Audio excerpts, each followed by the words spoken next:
I don't see Senator Mark. I'm not sure if he's on. I see his name. Okay, great. We'll start. Hi, everyone. Good afternoon. Welcome to the 16th meeting of the Special Commission on the 250th anniversary of the American Revolution. We are getting close. It's getting closer every day. For members of the public who may be watching this meeting, I am State Representative Mindy Dom. I represent the 3rd Hampshire District, and I am the House Chair of the Joint Committee on Tourism, Arts, and Cultural Development, along with my Senate co-chair, Senator Paul Mark from the Berkshires. As co-chairs of this committee, we chair the commission. Members, please be aware, as you know, this is a meeting that is being live streamed on the legislature's website and may be recorded, and that members of the public and media may be watching there in person, in real time, or after. Before we move on to the rest of the agenda, I want to call an opening roll of members present. Commissioners, when I say your name, please say if you are here by saying here or present or hello, Happy New Year. Okie doke. Let me get the roll call list, please. Senator Mark. Happy New Year. Happy New Year. Jeffrey Roy. Mike Kushmerek. Chair Roy Jeffrey is here. Roy is here, present, and okey doke. Okie doke, back to you. And I am present, Madam Chair. Thank you very much, Mr. Vice Chair. Representative David Vieira. Present and T-ticket. Senator Mike Barrett. Senator Edward Kennedy.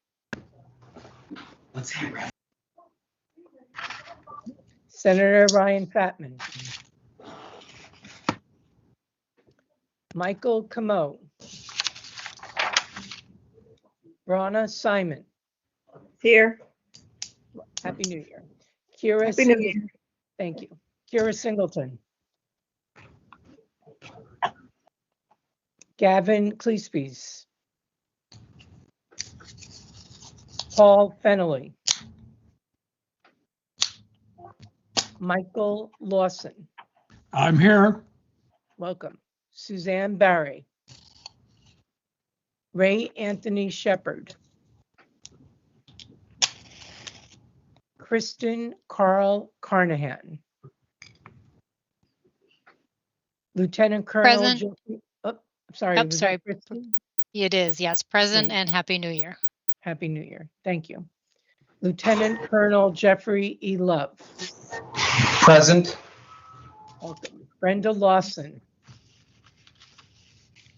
Scott Casper. Casey Cullen. John Peters Jr. Present. Ryan Woods. Present. Jessica Rudin Dube. Brian Boyles. Present again. Thank you. David Slattery. Present. Christina Pappas. Thomas Moreau. Present. Karima Lewis. Dave O'Donnell. Present. Noel Trent. Present. Happy New Year, everyone. Happy New Year. Abigail Chandler. Present. James Hollister. Present. Michael Creasy. Present. Happy New Year. Happy New Year. Jonathan Perry. David Whedon. Suzanne Taylor. Hi, David Whedon here, present. Oh. I was unmuting. Happy New Thank Year, you. everyone. Glad you're here. Suzanne Taylor. Kate Fox. Present. Happy New Year. Happy New Year. Sheila Green. Present and Happy New Year. Happy New Year. Paula Renkus. Great. 24 members, you have a quorum. We have a quorum. Break out the champagne. I'm going to ask for approval of the minutes from the previous meeting, which were emailed to everybody. Madam Chairperson, this is Paul Yes. Fennelly from Arlington, and I'm checking in a little bit Oh. late. Thank you. Thank you for checking in and joining us, Paul, and Happy New Year. Happy New Year to you too, and everyone thank else. So we're going to, And do I hear a how about- motion? Oops, Excuse me, thank this you. is Scott Casper from the American Antiquarian Society, just hopping on. Thank you. Great. Thank you. Glad you're here. Anybody else joining us? Okay. Do I hear a motion on approval of the minutes from the previous meeting? So moved. Do I hear a second? Second. Second. Thank you. The minutes from the last meeting are approved. I want to thank everybody for joining us today in person and virtually, and wish everyone a happy and healthy new year. We have a pretty full agenda today. We'll be hearing from representatives from the Massachusetts Department of Transportation and the MBTA regarding their efforts around helping and supporting communities on the 250th events. We'll also hear from Rob Monroe from Lexington. No, I'm going to say Lexington or Concord. I'm not sure which one. And after that, Brian Boyles will be giving a presentation on Mass Humanities Expand Massachusetts Stories program. And of course, we'll be hearing an update from Director Fox and our friends at Mott, and from Jonathan Lane at Revolution 250. Before we jump into this packed agenda, I'd like to see if my co-chair, Senator Paul Mark, has any remarks or comments that he'd like to share. Senator. Great to see you, Madam Co-Chair. Glad to be here. It's 2025, so it's game time. I'm excited to see what happens over the next year and a half. So glad to be here with everybody, and thank you. Great. Thank you so much. So first, we're going to have an update from MassDOT and MBTA. We'll be hearing from McKinley Theobald at MassDOT, followed by Adam Kamoun, and I'm sorry if I mispronounced your names, from the MBTA. Members, please feel free to ask questions as appropriate. Hold them to the end of the conversation or when the speakers decide. I hope the speakers will take a moment just to introduce themselves, your role at your administrative department, and your role particularly as it relates to the 250th. So first, can we hear from McKinley Theobald? Hi, everyone. Thanks so much for having me. So first of all, my name is McKinley Theobald. I am the Deputy Director of Emergency Management for MassDOT Security and Emergency Management. I do also work very closely with the MBTA. So I know a bit about both sides of the house here. As far as what MassDOT has been up to, this is actually still pretty early in the planning stage for a lot of the operational decision making. So right now, the District 4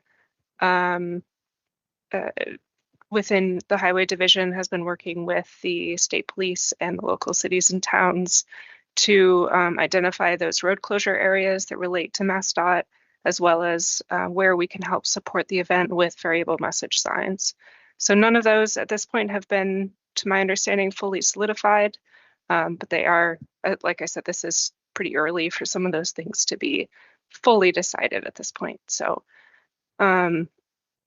I think there may also actually be someone else from DOT on the call. I don't know if Gus, if you had anything, or I don't remember if there was someone else that was invited to this who might be able to speak more on DOT specific events. I only have you, but if someone else is here from MassDOT who'd like to join us, that'd be great. Representative, it's Gus Bickford. I have nothing to add, but happy to be here. Thank you. I guess we'll hold off asking MassDOT until we also get MBTA. Is that all right with you, or would you rather have questions or any comments now? I think we can go forward with MBTA, and then if I can answer questions about either at the end, then I'm happy to help with that. Great. Adam Kamoun, are you here?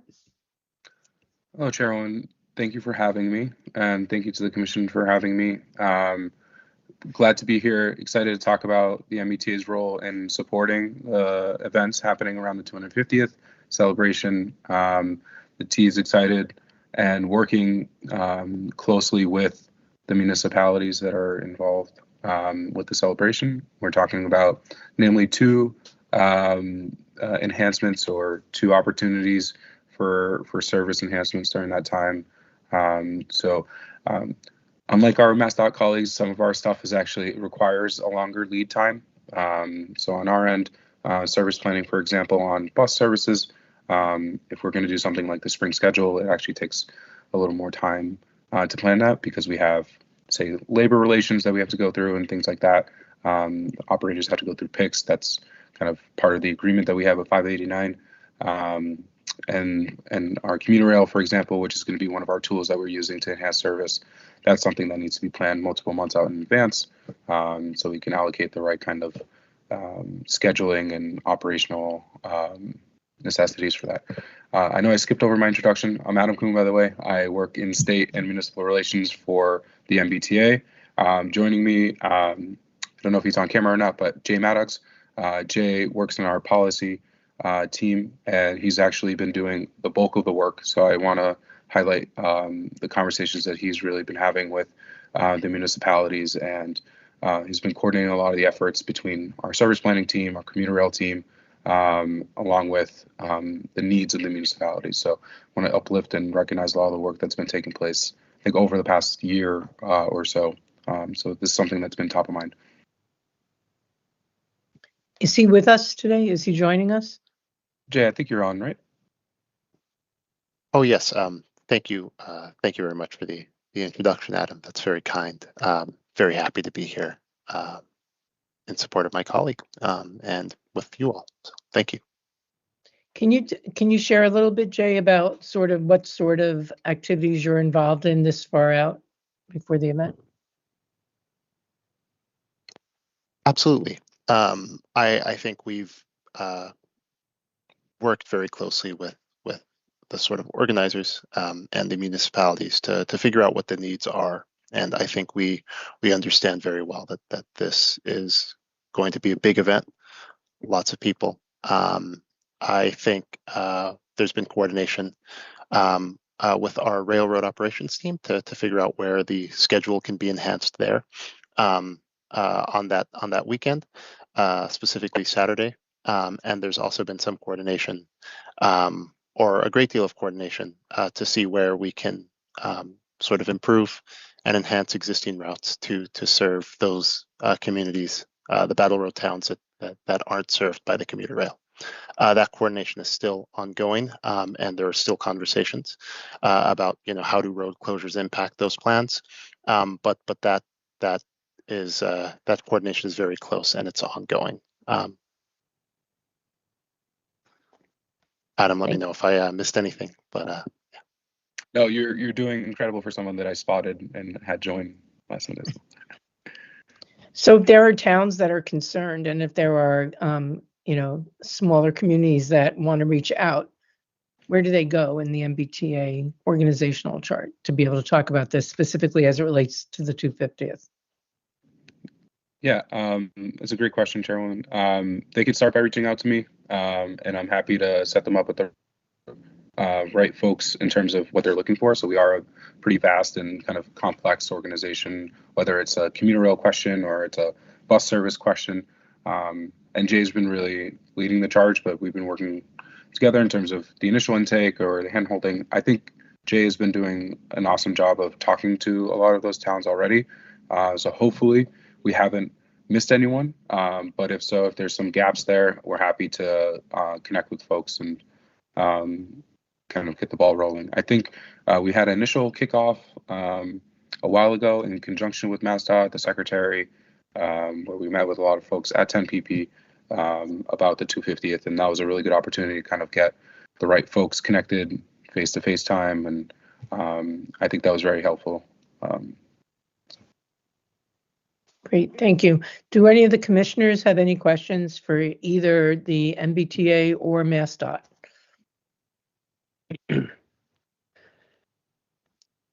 I may not be able to see hands, so please raise your hand or jump in. No? Okay, thank you so much. Thank you for your work and your service, and I'm sure you'll be hearing from people. Thank you for having us. we'll look forward to getting more updates. And McKinley will be coming back to you as we get closer, thinking Yeah, that that's please do. probably when you'll have more to share with us. Yeah, we also, I jumped over it earlier, but my team has also been participating in the planning meetings with MEMA, with the public safety agencies, and in the, especially right up in the lead up to the event, we'll be talking a lot more about the Unified Command Center and how we'll support any incidents day of. So that's really where I especially come in. So. Do you know when you'll have more information to provide and share with us so that we can kind of time our scheduling appropriately? Yeah, so I'm not sure when final decisions are being made yet about what our activation schedule will be, but I do know that so the Unified Command Center will take place close to the event. I can't reveal that information publicly, but representatives from all of the involved state and local agencies will be either within the UCC or in their own state EOCs and be able to, if there's any incident that needs specific resources or attention, we'll be able to pass information through those structures in a way that should be able to get things the attention that they need. Thank you. Any last questions for MassDOT or MBTA? Okay, thank you so much. Glad you're here. Feel Thank you free very to much. stay or leave, whichever you like. Thank you. Okay. Next, we're going to get a Battle Roads community update from Rob Monroe. Please note, other members of the commission, if you wish to provide any context or updates as to the efforts regarding Patriots Day within your communities or organizations, feel free to share after this presentation. And if you want a separate time to be able to do that in a future meeting, let the committee staff know and we'll make sure that that gets on the agenda. But right now, Rob Monroe. Hi, everybody. Thank you for having me this afternoon. And I apologize for stopping in a little bit late. I am representing Concord 250, but also representing the intermunicipal agreement with the Battle Road towns, which is Arlington, Concord, Lexington, and Lincoln. As this group likely knows, a number of years ago, we made the conscious decision to organize our events collaboratively so that we could highlight the area as much as possible on the April 19th weekend. And so we've been working in earnest with area partners, public safety, public works, MassDOT, and a slew of other folks to make sure that our events on Saturday the 19th are good to go. For Concord's purposes, I'll start there. We have our schedule, and I apologize, I didn't have time to put together a PowerPoint, and I'm happy to follow up with anyone offline. But we will start our dawn salute at 6 o'clock on Saturday morning, April 19th. We will then march off with our parade at 8:30 in the morning. We have more than 1,000 people already signed up for this parade. It's a big one, about a 4-mile loop. And so we anticipate that parade being done in Concord between 1 and 2 o'clock in the afternoon. Within that time period, we will have opportunities and time for dignitaries to speak. We do have invitations out to local, state, and federal elected officials, and depending on who will attend, will dictate who our dignitaries will be that will speak at the bridge on that morning. Later in the afternoon, we will have some time between 2 and 6 o'clock for area organizations to plan smaller in-town events, and we're going to close that Saturday evening with a drone show in town for residents there. I know that Susie Berry, my counterpart in Lexington, was not able to attend, and I think, Derek, thank you. You put in some of Lexington's important information there for consideration. Arlington will host events on Saturday, and they will have some events on Sunday as well, and I'll talk more about that in a second. And then the town of Lincoln has been really helpful in working with Minuteman National Historic Park, which sits within Lincoln, and we in Concord will be able to transport Lincolnites to Concord and the area activities as well. Some of the major considerations we've been focused on the past 6 months has been making sure that our schedules do not overlap such that people, if they want to come to the region, can go to various events in different towns. And so we have purposefully staggered our events, specifically in Concord and Lexington in the park, to ensure that if we have some ambitious visitors, if they want to go to the reenactment in Lexington and then to the park and then to Concord's parade, they can do all three of those things. And the way in which we're hoping to accommodate that is through a regional transportation plan. We've worked closely with the MBTA, with our local and regional public safety, to put together an invitation for bid through this IMA team, through the Battle Road towns that we are launching this week, with the hope of securing buses to travel. We're going to have 2 routes, hopefully, to travel from Concord, Minuteman National Historic Park, Lexington, on a continuous loop on that Saturday, and then a second route from Arlington to Lexington continuously on that day as well. As you can imagine, we've been, budget for this has been really tight, and we have the budget that has been allotted from our 4 respective towns, and we are working. We have not received the funds from state or other sources to augment the transportation, and transportation is very expensive. And so we've had to scale down what we're going to be able to accommodate.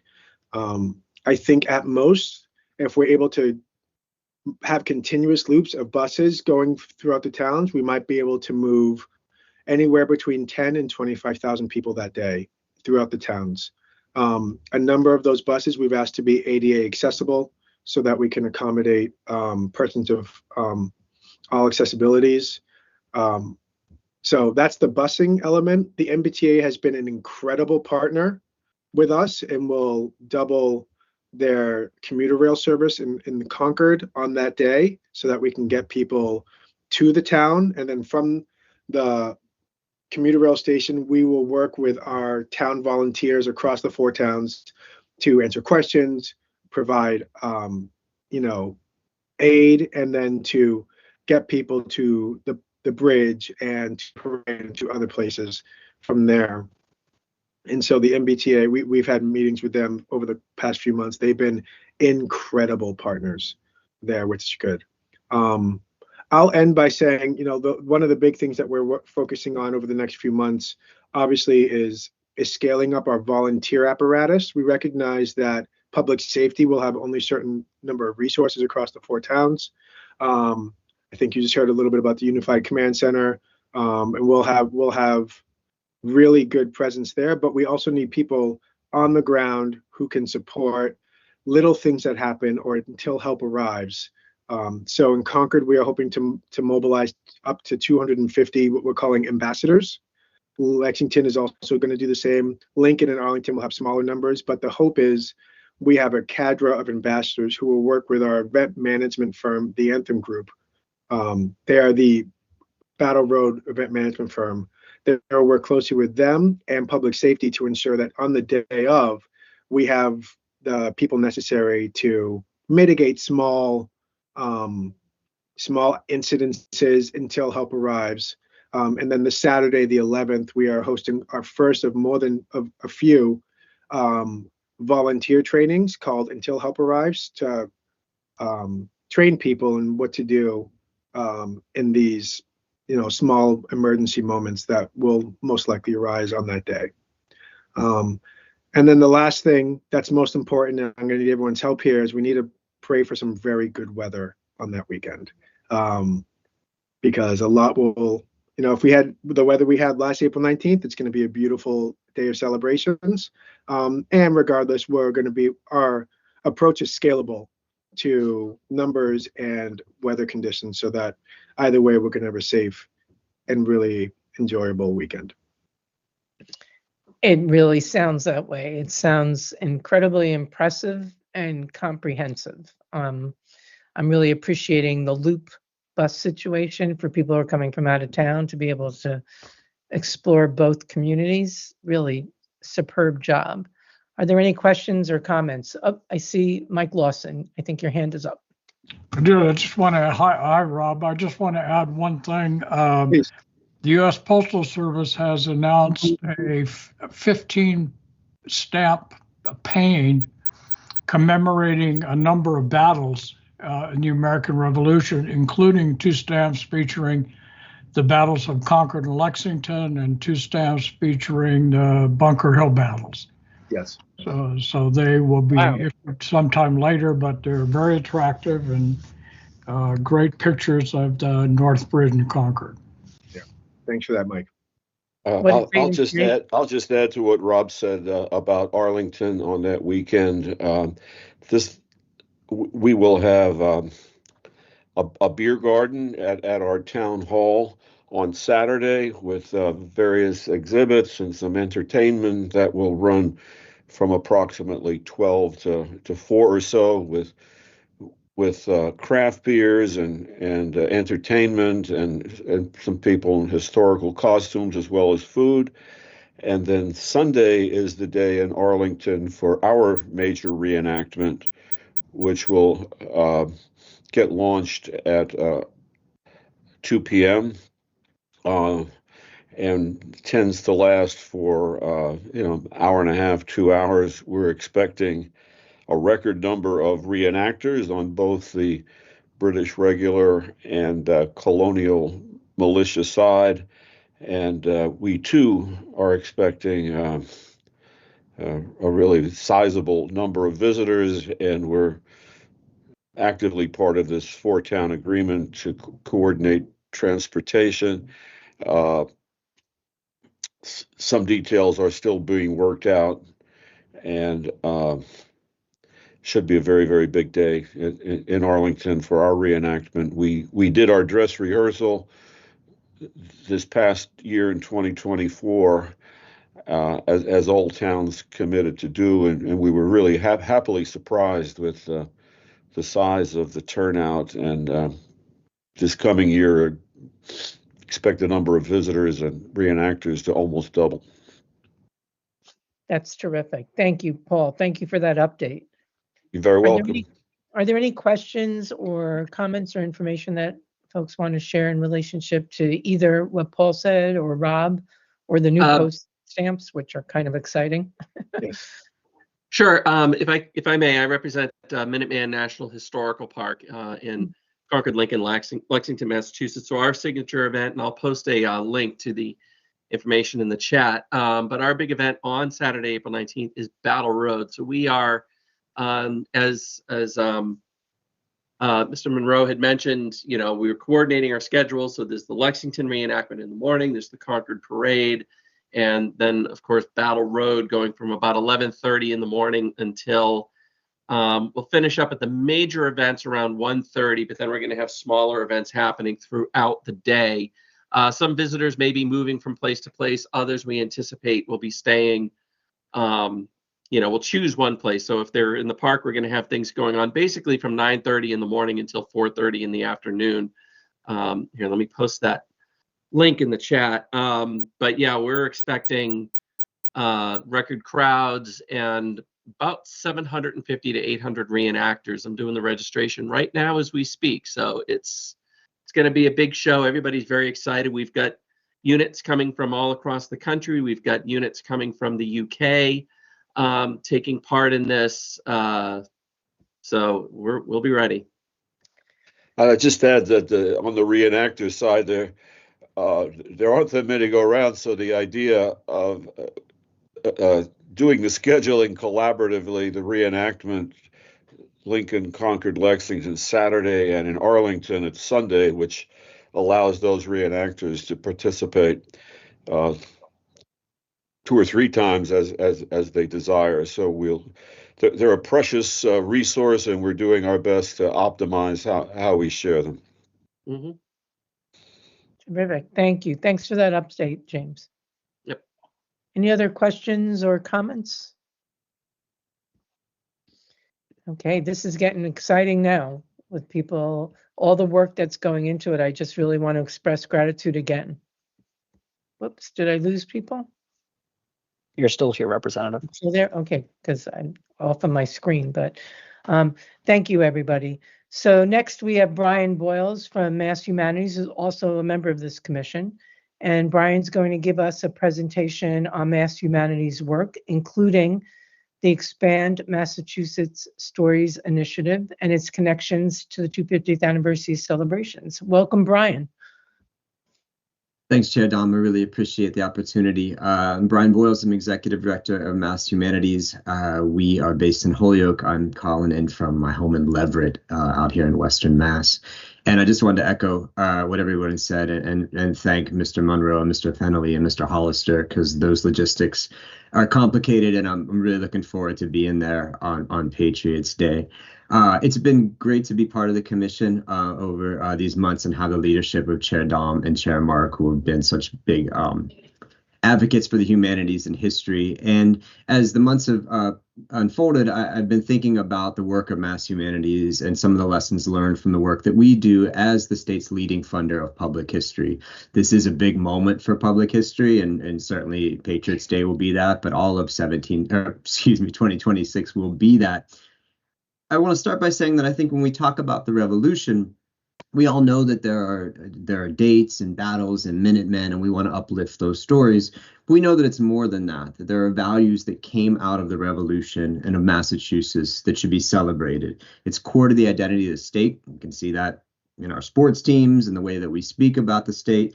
And the promise that we set in motion in 1776, specifically of equality, continues to be one that shapes the nation, continues to be one associated with Massachusetts. And at this pivotal time for our country and for our state, I think it's really important to think about that big picture legacy of the revolution. And that ties into the work that we've been doing over the last few years. And really, for me, I think the 250 is an opportunity not only to tell that story, but to really reimagine those promises and to think about the stories we uplift about Massachusetts.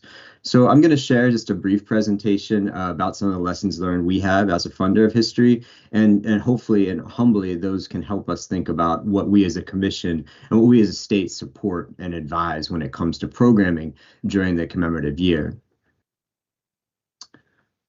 Let's see.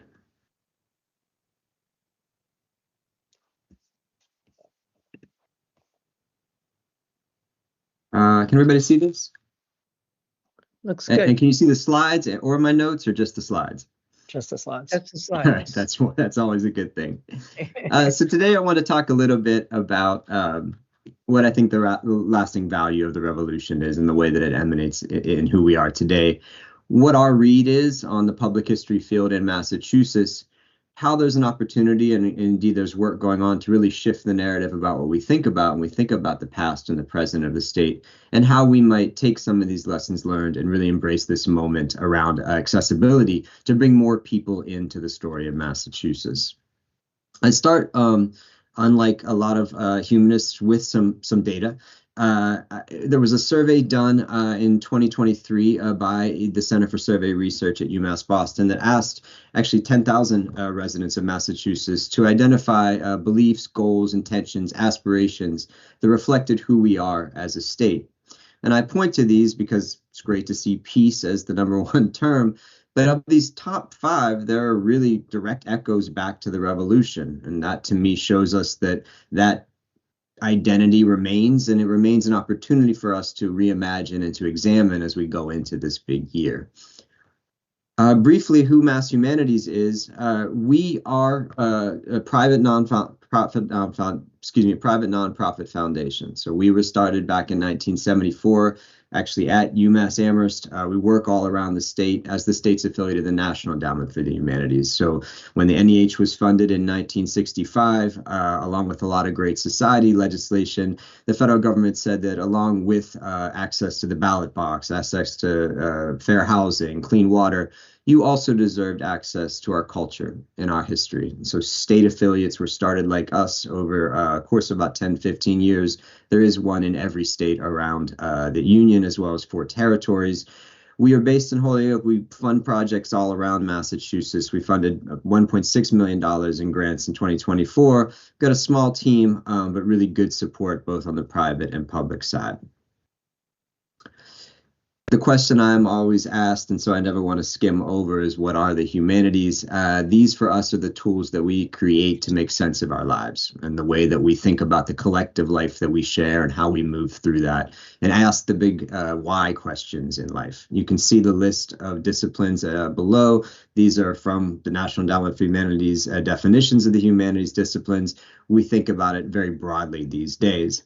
I was hired in late 2018, knowing very little about Massachusetts. And so when I moved here, I did what people in Western Mass do. I bought a Subaru and I began to drive around the state, trying to find out as much as I could about this state and also the history and humanities sector in the Commonwealth.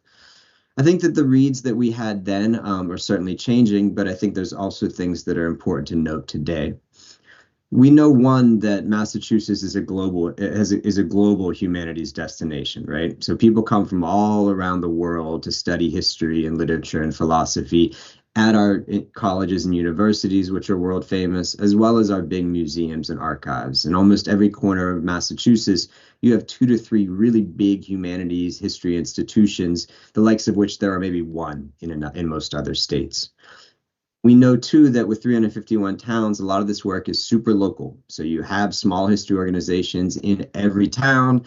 That creates some scarcity when it comes to the funding and attention that they get. The progressive traditions we have here in Massachusetts are very much part of the history we present. So that can be the revolution, can also be abolitionism or the fight for same-sex marriage. In some ways, conversely, we preserve our narratives very tightly. So there are things we say about Massachusetts that we hold dear, and re-examining those is some of the work that we all do. Migration, I think, also is a big part of the content that we see in the history of Massachusetts. So waves of people that have been coming here and changing the state, those stories show up in our history books and our museums and the programming that we see. And I think that the overall looking at history in Massachusetts and how it's presented is very much a bellwether for change. So if you look at this sector, you can see how Massachusetts is changing and how we think about ourselves is changing. The sector is very rich. So a survey in 2022 said that, and by rich, I mean quantitatively and not in dollars, there are at least 560 history organizations operating in Massachusetts. And our friends at Mass Cultural Council will tell us that there are probably many more cultural organizations than we thought, and then they'll be sharing data later this year about that. We also learned that there are a lot of people that didn't feel like they belonged in those spaces. So while we have a rich amount, there are many barriers to people walking into a history space in Massachusetts and feeling like they could see themselves in their town's history. And when they talked about Massachusetts, they understood that it was also about them. This is just one quote from a larger survey, but it helped shape our thinking and some of the work we've been doing over the last couple of years. What we were encouraged by in those early years was that there was a movement, and it really had 2 dynamics going on, to do more community storytelling and story sharing. And so on the one hand, you had some of the traditional organizations, whether they were big legacy institutions or small libraries and archives, understanding that there were gaps in their collections. There were gaps in the histories they presented, and they wanted to get after that. And doing story collection, story presentation was both a way to add a new chapter to Massachusetts history, and it was a way to bring more people in the door. There were also organizations far afield of the traditional humanities and history sector that wanted to use storytelling and history to serve populations who maybe didn't fit in those narratives. So by bringing them in to uplift their journeys to Massachusetts, the experiences they had here, they could, in essence, serve their communities through history. With both of those sectors, we saw that humanities scaffolding was being used in programming. So you're talking about oral histories, archive creation, documentary films, podcasts, audio tours. Many different methods were being used to collect and share stories about Massachusetts and build a bigger understanding of the Commonwealth. And these were leading to a lot of learning, a lot of acknowledgement of things that had gone wrong and right for people who hadn't been acknowledged before, and celebrations that people were here, that they had persisted and they continued to be part of a longer tradition in Massachusetts of freedom. We asked ourselves, how do we integrate those narratives and make them part of what we know about Massachusetts? And I do think that that's an ongoing challenge. And it's also one that the 250th gives us some things to think about. At this same time, we ran into a global pandemic. And so Mass Humanities was asked to distribute quite a lot of federal and state funding, far above what we had ever done before. You can see the numbers there. We also, in doing this, really prioritized small organizations. And I say that because when we think about local history, so many of those organizations have 1 or 2 staff members. Maybe have mostly volunteers. And when we went to do the funding, we tried to fund those needs. And that was the first time that we had done it. So we got under the hood of organizations and really examined how they were funded, how they were staffed, and got a better understanding of this public history field. We did find time to develop a 3-year strategic plan during that time. And at the center of that was this idea that we needed to work with communities to expand the stories of Massachusetts. And this has been very pivotal for us. Also pivotal for us was stating that accessibility was really, really important. And this is an ongoing thing that we're working on. But the idea was that as a funder, we probably had barriers in both the way we perceived the field, but also in when you came to apply to us, the types of programs that we got behind. And we wanted to state, to ourselves and the world that we were going to do work on that. The big initiative that came out of that and became really the center to all the grant making we've done over the last 3 years is the Expand Massachusetts Stories grant making initiative. And so this said at the beginning of everything that we were now only going to be funding projects that had to do with the experiences of Massachusetts residents. That might leave out some things that we would have funded in the past, but because it is a global place and we have people from all over the world and we've been here for thousands of years, there's so much that can be celebrated and excavated through these types of programs. I think the work that was done here is part of the lessons learned I just want to share as we think about celebrating history in Massachusetts in 2026. One, the mantra, nothing about us without us, was heard in the streets and also in museums. The idea that we needed to prioritize leadership in the grants that we gave so that the people who the stories were being told about were actually driving that storytelling and felt included in the Massachusetts historic moment and historicizing of their own communities. We also looked for ways to reimagine expertise, and I think this is an important thing to think about when we support more programming around 2026.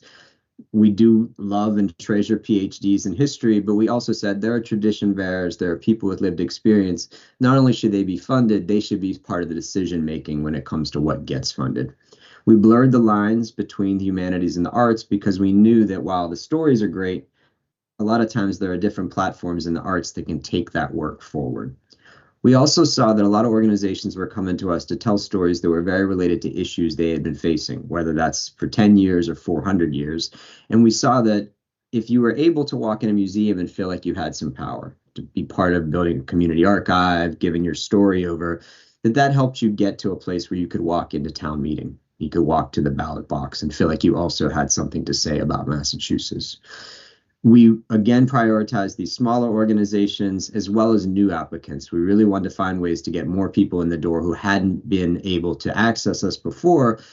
Sometimes that's because they don't have a grant writer on staff. They don't know the lingo. We wanted to make sure that we were, and we continue to work on those barriers.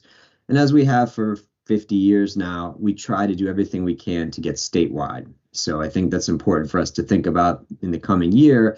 We really looked for ways both to do it through translation, through outreach to non-traditional media outlets, but also to say we want to see applications and projects outside of Boston and inside Boston, to be clear. These are the results so far. So the big picture is that, our overall grant making quadrupled basically over the last 5 years compared to the previous 5 years. We distributed about $3 million in story projects through funding from Mass Cultural Council and the Barr Foundation, did make improvements on the first-time grantees as well as projects led by people of color. And you can see by the applications and by the demand this past year, there is real interest in telling new stories about Massachusetts. I think what's fascinating is it's coming from a lot of different places. And I think what we as a commission can continue to signal is that we welcome those places when it comes to celebrating that history. So you can see that, as I said sort of at the outset, there are really two big sectors going on here if we define them this way. One, you have human services organizations that are issue-driven, serving immigrant or certain ethnicities.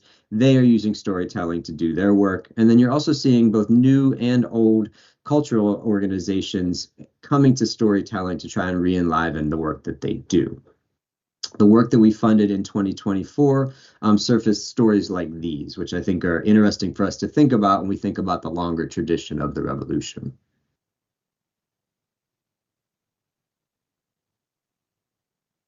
You can see the people that are now seeing themselves in the story of Massachusetts, and there is a geographic reach to this that, again, I think is super important for all of us. We brought those people together several times this year to really hear about the work of storytelling, and I think we know a lot more now about what it means for someone at the local level to build a community archive, to do a documentary film, to try and add to that Massachusetts story. I will share just two projects I think that illustrate how this work is being done. But again, I think that there's something inherently related to the revolution when we look at these types of projects. The first is the Latinx Community Empowerment Centers project to build an archive in Lowell about that city.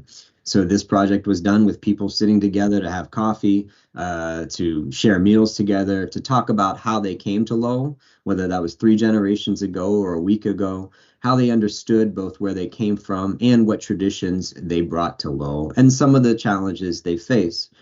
I think what's super important to us here is you can see the Lowell Latinx Archive is on a page putting history and storytelling right next to ESL classes, right next to financial literacy workshops, right next to entrepreneurship seminars. I think the more that we see this moment of celebrating the revolution as a time for us to see history as being something that's a public service, the better we can make changes to the overall field that can last.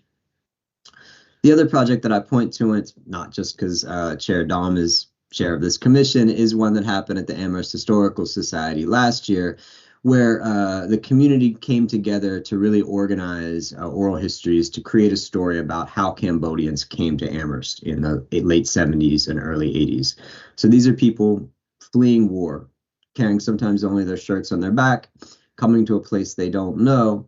And in the case of Amherst, being actively welcomed by people in education at the schools, by faith-based organizations, by neighbors who said Amherst should be a place where people who need refuge can come. You see on the left part of the collection are 2 coats. So these were given to a mother and a child who landed in Los Angeles and were coming here to experience their first New England winter. I point these out because to me, these are as important in the revolution story as the tricornered hat. We need to be able to say that you too are part of this revolution, that the fact that you were able to come to Massachusetts is because a seed was planted 250 years ago that promised that you would be able to do that. The more that we can think, I think, about history and about these history programs as a place to signal that, to signal our ongoing commitment to the revolution, I think the more that we can bring people in for this 250th celebration. To just summarize what we see as some of the lessons learned, I think there's opportunities to bring more storytellers as well as organizations outside the history sector to be a part of the programming that all of us are developing and recommending around the state, to make sure that people feel like they can celebrate the 250th as well. We think that there are accessibility standards, and my colleague, Dr. Trent, and I and the subcommittee are going to work on this for the commission. There can be standards to make sure that as many people as possible can access the programs and the events that we're talking about. I think there's practical things to do there if we set that intention. Clearly, being statewide is something that a state commission and all of us, I think, are interested in. And I think there are ways to think about distributing those resources to really say we want to see celebrations of the 250th that are taking place in the Berkshires highlighted and amplified and funded. And overall, that there's this opportunity to reimagine Massachusetts. And I do think, given the role we played 250 years ago, but also the role we play today, and the role we play in really showing what American history can be, that this event and some of the things that we've learned through Expand Massachusetts Stories really does create a unique opportunity that I hope that we can continue to work on together as a commission, but also as the state moves forward with the commemoration. Those are the lessons learned that I have.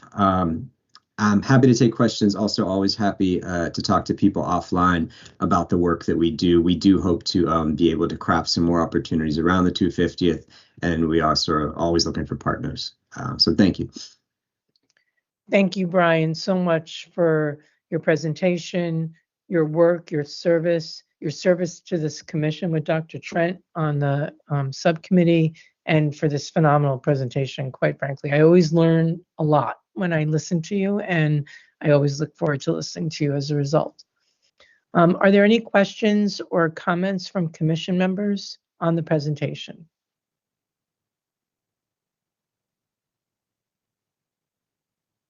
No? Brian, do you have any final words you'd like to share with folks?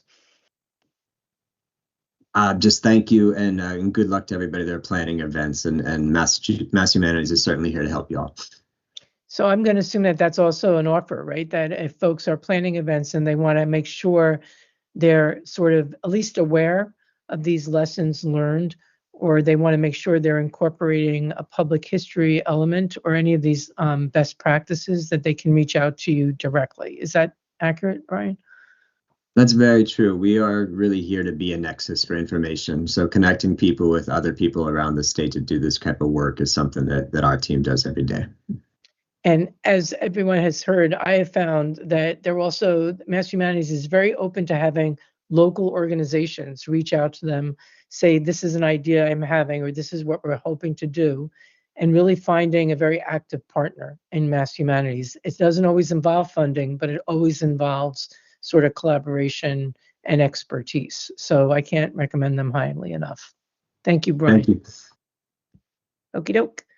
Our next speaker is going to be from the Massachusetts Office of Travel and Tourism to get an update from Director Fox and Sheila Green to learn more about the update on the activities related to the 250th. Director Fox and Sheila Green, I'm not sure who's going to be sharing with us, but you're welcome to join us. Thank you, Chair. It's me, Kate Fox. Sheila, unfortunately, had another commitment and had to step off a couple of minutes ago. But I'm happy to be here and share the activities at MOT as they pertain to Massachusetts 250. And I also want to extend my gratitude to Brian and Mass Humanities. That was an amazing presentation, and I'm wondering if you can share the deck with me so I can share it internally, and if there's anything we can do to support your work and give any marketing communications lift, we would love to do that. So congratulations on really exciting work happening at Mass Humanities. There's so much going on, and here we are in 2025, which is really the Massachusetts anniversary year. I'm grateful for all the work happening on the ground. I want to commend, if you didn't hear, Jonathan Lane on NPR Weekend Edition talking about the Bunker Hill reenactment in Gloucester.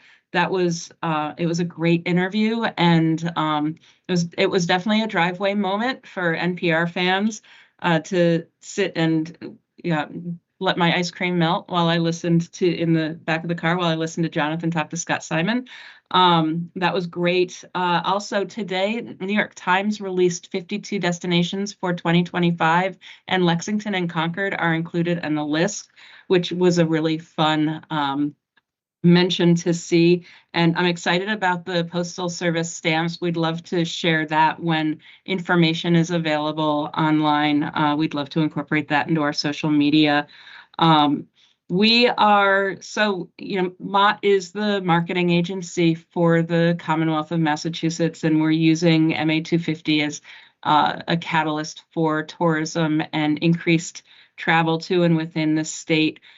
If you have not visited Massachusetts250.org, I encourage you to do so. If you are planning events or have an attraction that it pertains to the American Revolution, I encourage you to submit your information. There's a link to do so from the website.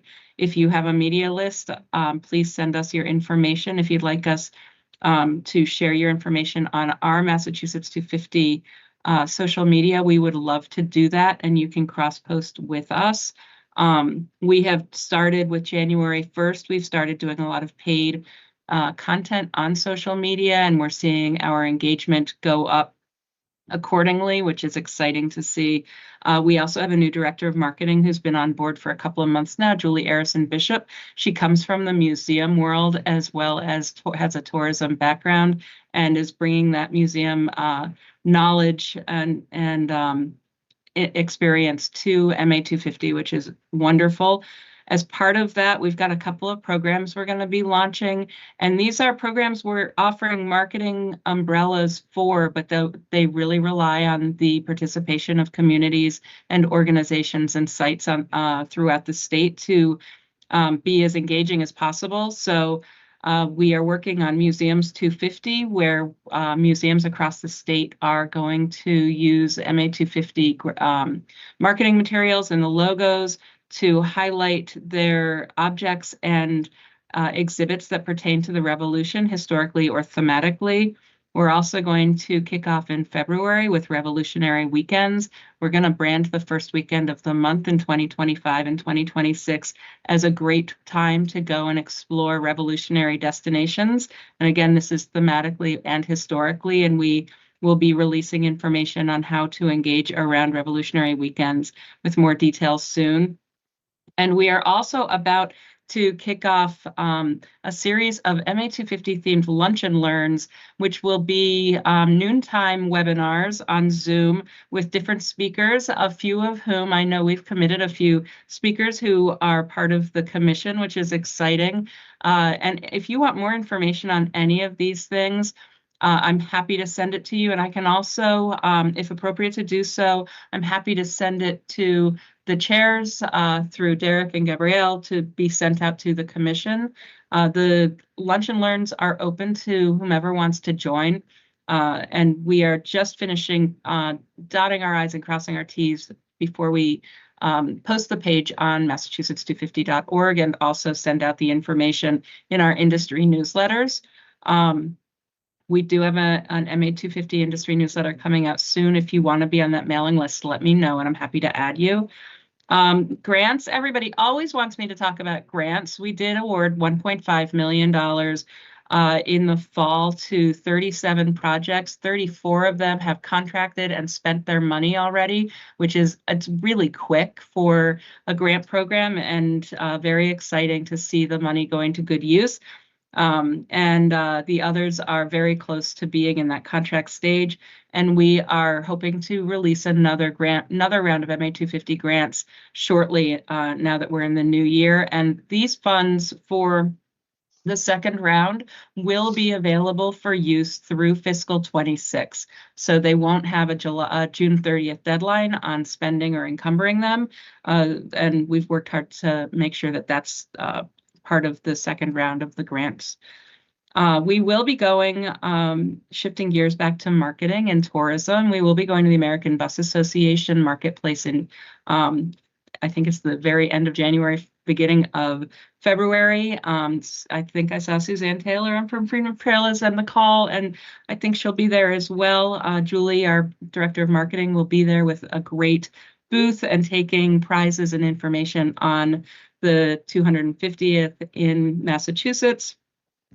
We did a really fun activation at the Patriots game last year where we gave away 2,000 branded rally towels and talked about Massachusetts 250 and I think I took hundreds of pictures of fans with the End Zone Militia who came and were our hook to get some attention at the pregame activation. We have also made an investment in Nat Geo Traveler, National Geographic Traveler UK. They did an insert on Massachusetts, and we did some great advertising and marketing for the 250th in Massachusetts through that issue. And then we have deployed our ad campaigns in print and digital, as well as radio, and we're working on TV commercials to launch in the spring. And Two more points I have. One is that John Warner at Ideas in Action is kicking off a series of TEDx-style talks about the revolution. And these are, we hope, and Brian, you should maybe be a speaker and do one of the talks. We're hoping that these are conversations that people present regarding how we're revolutionary today. And the campaign for MA 250 is celebrating our first 250 and commemorating the history, but it's also looking at how we will continue to be revolutionary in the future, and really embracing that sort of revolution to revolution notion of all the revolutions happening in Massachusetts, large and small scale. So there is a link, and I can share this out as well, to submit yourself as a possible speaker for these talks, which will be recorded, and that's going to go on throughout 2025. It's an exciting program that John Warner is doing. And then my last note to share is Leslie's retreat in Salem, the first skirmish of the American Revolution. A smaller scale skirmish than the Battle Roads in Lexington and Concord, of course, but that will be done February 25th. They just released their press release. So if people want to get their huzzah going in February, there is that opportunity in Salem, and they are looking forward to having many people join them for that commemorations. So lots happening, never a dull moment. And I appreciate the opportunity to share that update. Thanks so much for that update. And I'm going to ask you to send information that's convenient for you to send on all these different programs to the committee, and we'll get it out to the commission.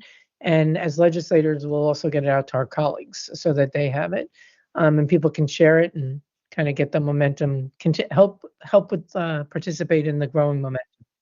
Thank you. And I saw you put the NPR link in the chat, and I just put the Salem press release in the chat as well. Thank you. Any questions? Paul Fennelly, I'd very much appreciate getting that link to apply for your speaker series. I think we have some content from Arlington and what we call the Battle of Monotony, which is what Arlington was known at that time, that could be very appealing. I will share everything with the chair's offices to go out to the commission.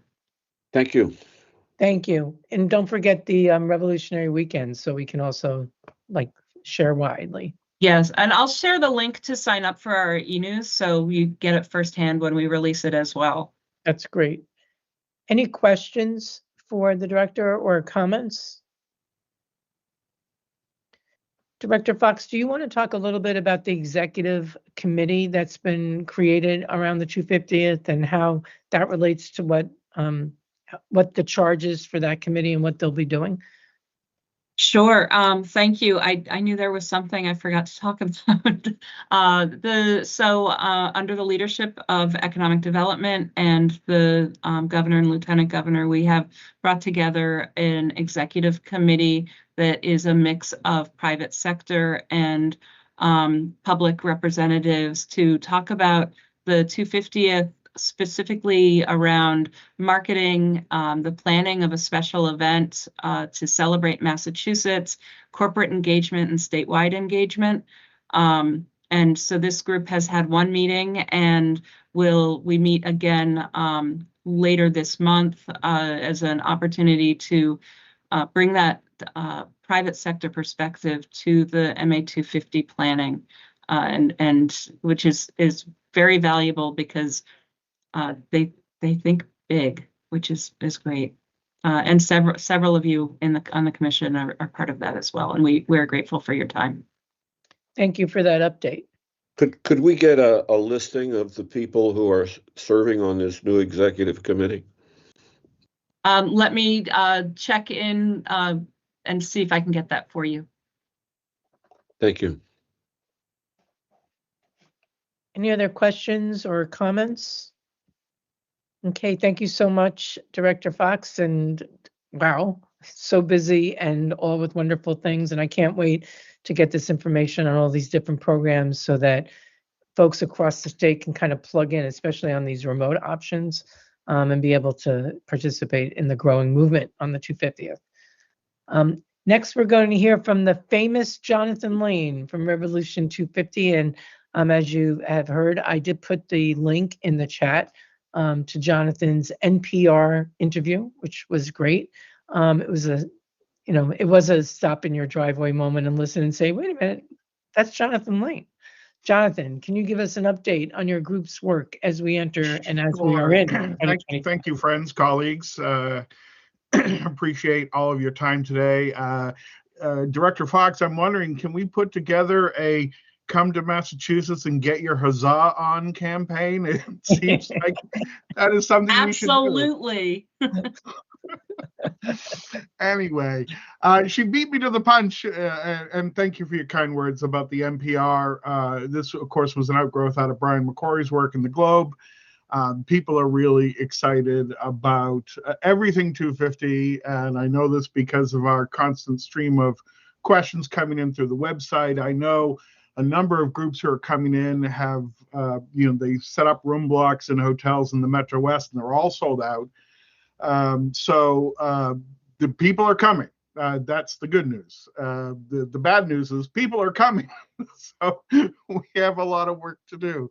I won't talk too much about Leslie's retreat because Director Fox already covered it. But it's going to be the first sort of big 250th thing for 2025 in Salem. So the city of Salem has been doing yeoman's work at getting behind that and pushing and promoting.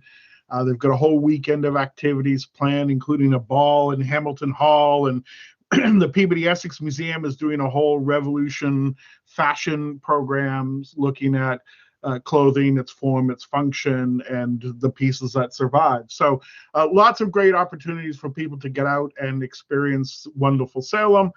April 19th, I think Robin Rowe covered that more than adequately with everybody else's input. People are really excited. People are concerned. The number one question I get is, how do I get around? How do I plan to, where do I park? These sorts of questions. So, we're trying to keep focusing everybody on Concord 250, Lexington 250, their information websites as we move forward. Obviously, the NPR interview and the articles, there's been a lot of chat about Bunker Hill, June 17th. I know that the 34 or so different organizations in Charlestown are putting together a wonderful program for June 14, 15, 16, and 17. Which, so the parade is always on the Sunday before. The 16th is going to be the bicentennial of the Bunker Hill Monument dedication. And then Tuesday, the June 17th, will be the big commemorative day up on the hill. And I know the national parks and all of the other organizations have been working hard in putting together that program. So there's going to be a lot of exciting things for people to do in Charlestown over that weekend. And then the reenactment, which just needs a little more breathing space than perhaps could have been provided for in Charlestown, will take place the following weekend. I know the community of Gloucester, Discover North Shore, Discover Gloucester, the North Shore CVB are all sort of working hand in hand with Essex National Heritage to get that. And similar to what Jim was saying for Battle Road, they're expecting participation from 700 to 800 reenactors from all over the nation coming to participate with their families. So it's going to be another glorious weekend in Gloucester because they have so many. I did want to highlight just a couple of communities that are really diving in full force. So Acton 250 has another wonderful slate of programs for the spring.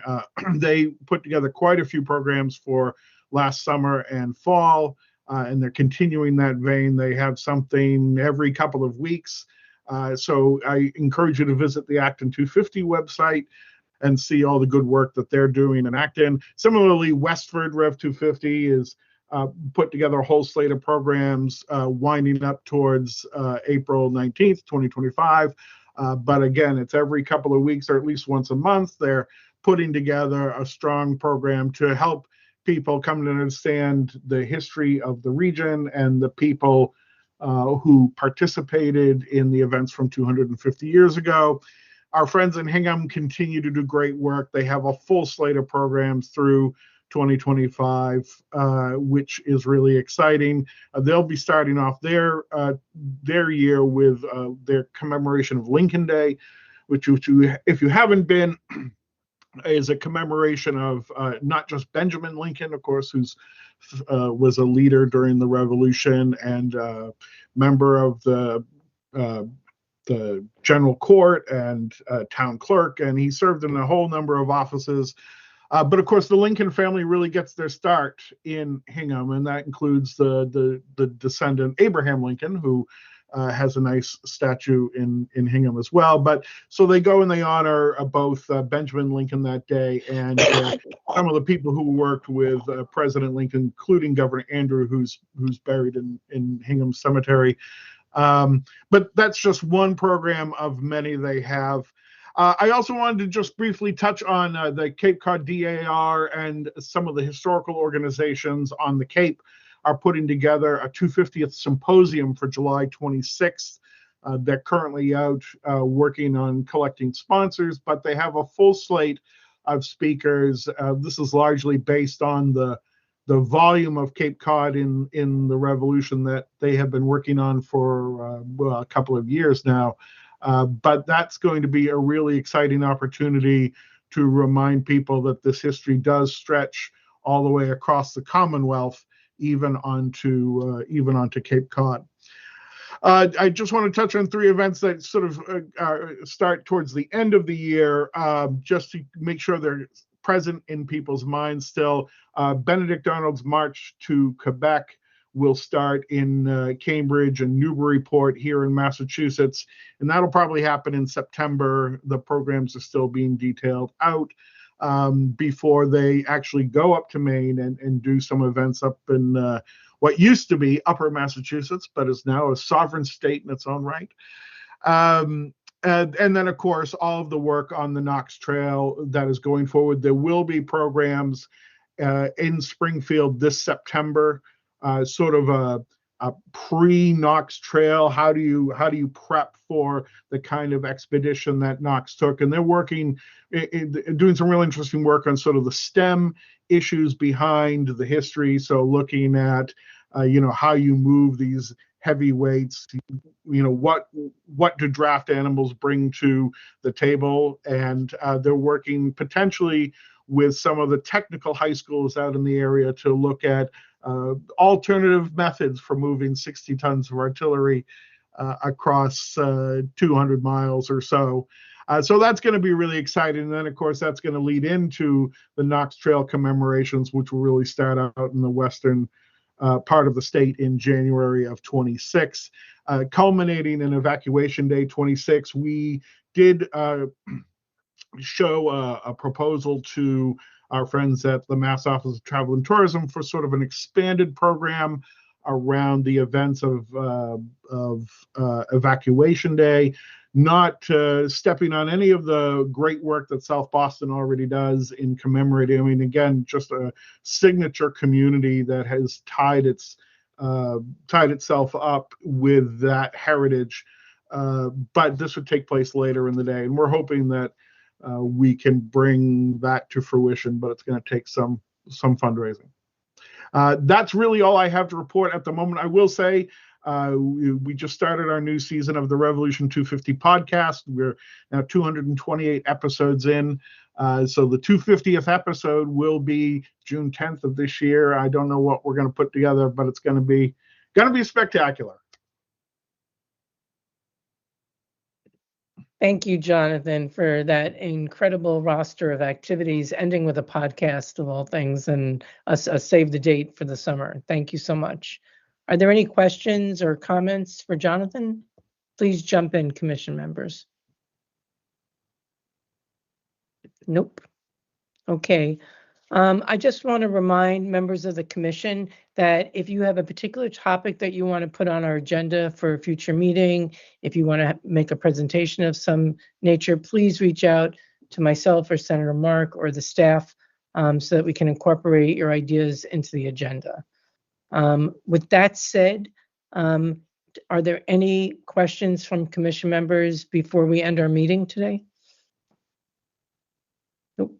So we'll plan on hosting another meeting of this commission in February, and we will update you with a date and time later this week. In the meantime, do I hear a motion to adjourn? So moved. Thank you. Do I hear Second. a second? I got a second. All those in favor, say aye. Aye. Aye. Aye. All those opposed? The motion passes, and we will see you all maybe in person in February. We'll be in touch. Happy Thank New you, Year. everybody. Thank you.